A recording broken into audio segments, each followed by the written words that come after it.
Have you ever felt like you spent years building your life only to watch it collapse in a single moment? Everything you worked for, everything you believed was secure, gone without warning.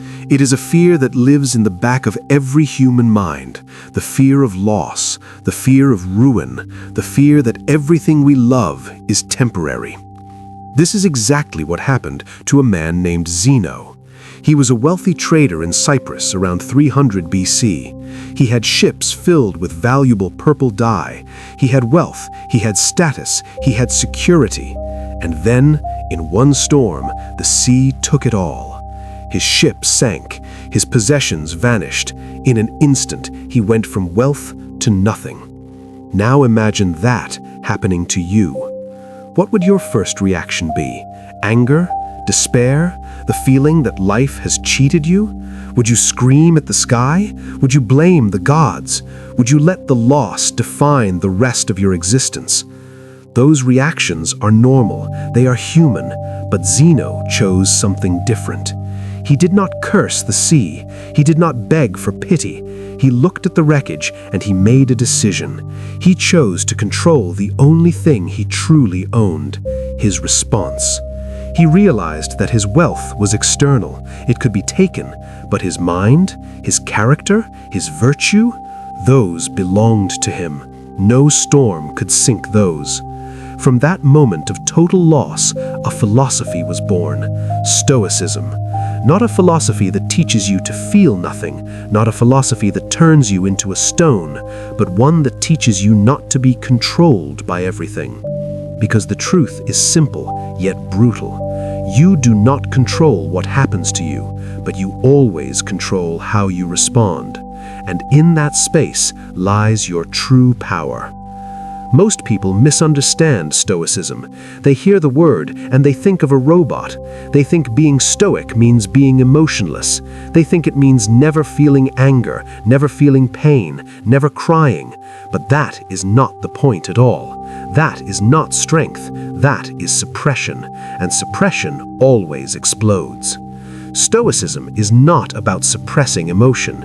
It is about understanding it without becoming a slave to it. It is about perspective. Think of it like this. A stone feels nothing, but a steel blade feels the heat and remains sharp. The Stoic is not the stone. The Stoic is the steel. You feel the pain, you acknowledge the grief, but you do not let it steer the ship. Because in reality, it is not events that break you. It is your expectations about those events.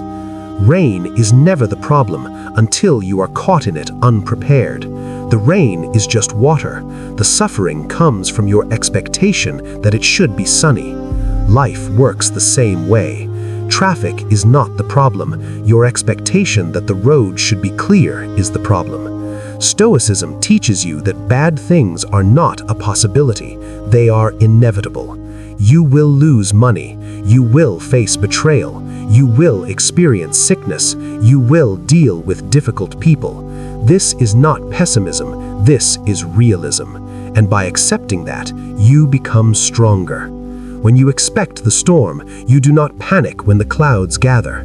You simply open your umbrella. And this leads to the most important principle of Stoicism, the dichotomy of control. In life, there are things you can control, and there are things you cannot. It is that simple. Yet most people fail to live by it. They spend their entire lives trying to control the uncontrollable, and they neglect the one thing they actually own. You can control your effort, but you cannot control the outcome. You can control your discipline, but you cannot control how others respond to it.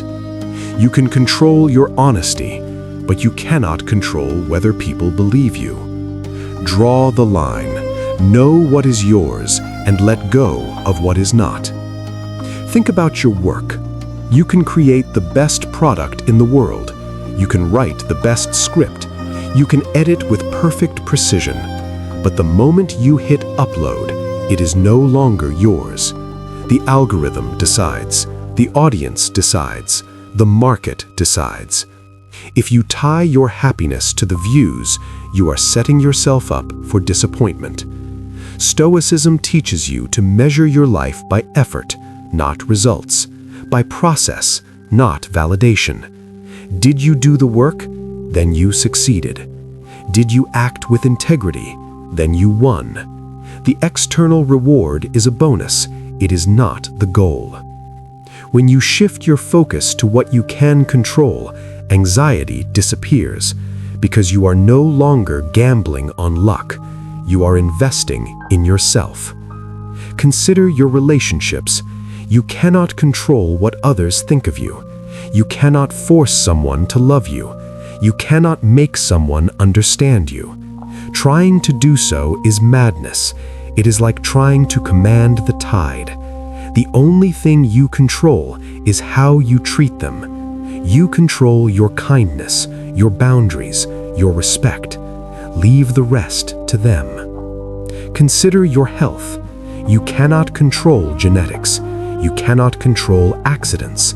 You cannot control every virus. But you can control what you eat.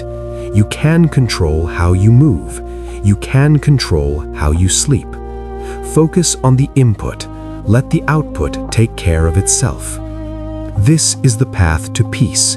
This is the path to freedom. So how do you practice this? It is not enough to know the theory.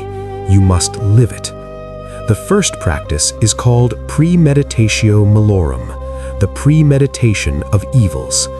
Every morning, visualize what could go wrong, not to fear it, but to prepare for it. Imagine the traffic. Imagine the rude colleague. Imagine the technical failure. When you visualize the obstacle before it appears, it loses its power to shock you. You are no longer reacting in the moment. You are executing a plan you made in peace. You say to yourself, I knew this might happen. I am ready. This is not negativity. This is armor. The second practice is Amor Fati, love of fate. Do not just bear what happens to you. Love it. Embrace it. If you face loss, see it as a chance to practice resilience. If you face failure, see it as a lesson. If you face enemies, see them as training partners. Nothing happens to you without purpose. Everything is fuel for your growth. The third practice is the view from above. When you feel overwhelmed, zoom out. Imagine looking at your life from the sky, then from space, then from the universe. Your problems look smaller from a distance. Your anger looks trivial. Your ego looks insignificant. You are a small part of a vast whole. This perspective brings calm. It reminds you that this too shall pass. Let me tell you what happens when you adopt this mindset. The world does not change. The traffic is still there. The difficult people are still there. The challenges are still there. But you change. You no longer meet chaos with panic. You meet it with preparation. You no longer meet insult with anger. You meet it with indifference. People will notice this energy. They will wonder why you are not stressed when they are panicking. They will wonder how you stay calm when things go wrong. They will ask you for advice. They will look to you for leadership. The secret is not in the day. The secret is in the mind. You have fortified your citadel before the battle began. There will be days when you fail. You will lose your temper. You will worry about things you cannot control. You will forget the principles. Do not beat yourself up. That is another form of ego. Simply return to the practice. Stoicism is not a destination. It is a path. Every moment is a new opportunity to choose reason over emotion. Remember Zeno. He lost everything material, but he gained everything spiritual. He lost a ship, but he found a philosophy that has lasted for over 2,000 years. Your losses may feel heavy now, but they may be the catalyst for your greatest growth. Do not waste your pain, use it. You are not a victim of circumstance. You are the architect of your response. The world will try to provoke you. It will try to distract you. It will try to break you. But you have a choice. You can be the leaf blown by the wind, or you can be the mountain that stands firm. Choose the mountain. Build your inner citadel, brick by brick, day by day. Protect your mind, guard your attention, master your emotions. This is the only true freedom. Everything else is borrowed, everything else can be taken, but your mind, that is yours. So start today, not tomorrow, not next week, today. When the frustration comes, pause. When the anger rises, breathe. When the uncertainty hits, focus on what you can control. Small victories compound. Small choices build character. Character builds destiny. Do not seek ease, seek strength. Do not seek comfort, seek virtue. Do not seek approval, seek integrity. The world needs more people who are unshakable. The world needs more people who are calm in the storm. Be that person. This mindset changes everything. It changes how you work. It changes how you love. It changes how you live. It transforms fear into fuel. It transforms chaos into clarity. It transforms weakness into power.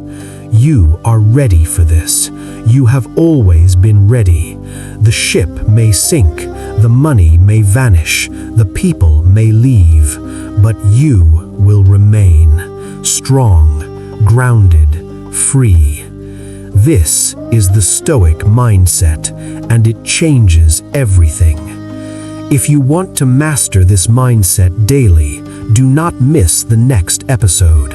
We will dive deeper into specific evening routines to seal your day with peace, advanced techniques to handle sudden crises, and tactical methods to build unshakable focus in a distracted world.